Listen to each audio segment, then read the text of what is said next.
This channel does not promote any violent, harmful, or illegal activities. All content provided by this channel is meant for an educational purpose only.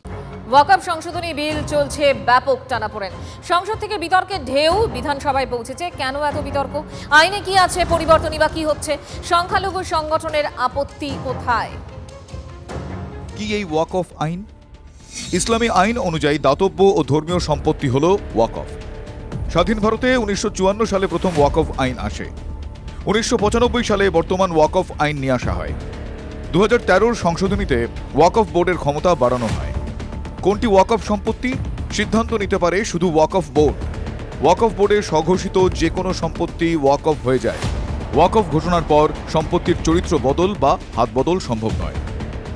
ফলে বহু সম্পত্তি নিয়ে বিস্তর টানাপোড়েন রয়েছে। দ্বারকার দুটি দ্বীপকে ওয়াকফ ঘোষণা করে দেওয়া হয়েছে।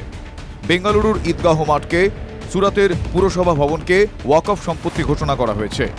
বেঙ্গালুরুর 5 তারা হোটেলকেও ওয়াকফ সম্পত্তি চিহ্নিত করা হয়েছে। তামিলনাড়ুতে হিন্দুদের তিরুচেন্দুরাই গ্রামকে ওয়াকফ ঘোষণা করা হয়। রেল ও সেনাবাহিনীর পর সবচেয়ে বেশি সম্পত্তি ওয়াকফ বোর্ডের হাতে। 8,70,000 ওয়াকফ সম্পত্তি, পরিমাণ 9,40,000 একর। 1,20,000 কোটি টাকার সম্পত্তি বিভিন্ন ওয়াকফ বোর্ডের হাতে। এই ধরনের টানাপোড়েন এড়াতেই চাইছে এনডিএ সরকার। নতুন আইনে প্রস্তাব দেওয়া হয়েছে, সেন্ট্রাল ওয়াকফ কাউন্সিলে কেন্দ্রীয় মন্ত্রী ও 3 সাংসদ থাকবেন। কেন্দ্রীয় কাউন্সিলে 2 অবসরপ্রাপ্ত বিচারপতিও থাকবেন। ওয়াকফ কাউন্সিল ও বোর্ডে অমুসলিমদেরও রাখতে হবে। কোনো সম্পত্তি ওয়াকফ কিনা তা স্থির করবেন জেলা শাসক। এই বদলে আপত্তি বহু বিরোধী দলের। তৃণমূলের মতো এক্ষেত্রে বিরোধী শিবিরে রয়েছে নবীন পটনায়কের বিজেডিও। প্রধানমন্ত্রীর সঙ্গে বৈঠকের পরই বাংলাদেশ ইস্যুতে বিবৃতি। কড়া বিবৃতি জারি করে ঢাকাকে বার্তা, নয়াদিল্লির সংখ্যালঘু হিন্দুদের রক্ষা করার দায়িত্ব বাংলাদেশ সরকারের উল্লেখ বিবৃতিতে। দুর্গাপূজার সময় হিন্দুদের ওপর হামলার কড়া নিন্দা কেন্দ্রের। বাংলাদেশ সরকারের কাছে হিন্দুদের ধর্মীয় স্থান রক্ষার আর্জি। বাংলাদেশে হিন্দুদের ওপর পরপর হামলা, বিবৃতি দিয়ে তীব্র নিন্দা করলেন শেখ হাসিনা। অবিলম্বে ইসকনের সন্ন্যাসী চিন্ময় কৃষ্ণ দাসের মুক্তির দাবি বাংলাদেশের প্রাক্তন প্রধানমন্ত্রীর।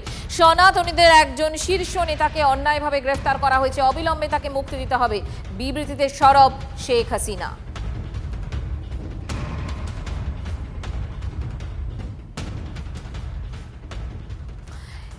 পাশাপাশি রাজ্যের রাজনীতির খবর, একই দিনে 2 হুমায়ুনকে ধমক মুখ্যমন্ত্রীর।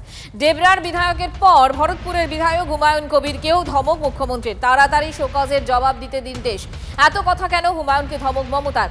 এত বেশি বলো না, পরামর্শ মুখ্যমন্ত্রীর। দলীয় নেতৃত্বের বিরুদ্ধে মুখ খুলে বিতর্কে জড়ান হুমায়ুন।